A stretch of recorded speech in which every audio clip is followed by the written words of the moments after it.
আমাদের বাড়ির এখানে কনস্ট্রাকশনের কাজ চলছে, তাই পাশ থেকে কোনো আওয়াজ আসলে সেই আওয়াজটা প্লিজ ইগনোর করো।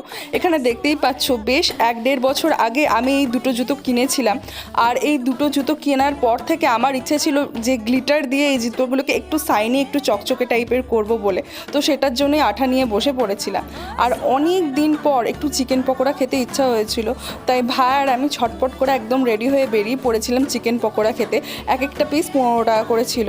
আর এরপর যেহেতু গতকাল 5ই সেপ্টেম্বর পেরিয়েছে, তাই আমার বাবা যেখানে পড়াতে গিয়েছিল সেখানে ছিল টিচার্স ডে। তো দেখতেই পাচ্ছ কত সুন্দর কেকটা এনেছে। আর আমি ভাবলাম যে প্রথমে ভেবেছিলাম যে ভিডিওটা অ্যাড করব না, তারপর এত সুন্দর ভিডিও দেখে আমি ভিডিওটা অ্যাড করেছিলাম। খুব ভালো লাগছিল দেখে। এরকমভাবে 5th সেপ্টেম্বর কারা কারা টিচার্স ডে কীরকমভাবে পালন করেছো, স্টুডেন্ট যারা বন্ধুরা আছো অবশ্যই কিন্তু কমেন্টের মাধ্যমে জানিও। আজকের মিনি ব্লগটা এখানেই শেষ করছি, দেখা হচ্ছে পরে।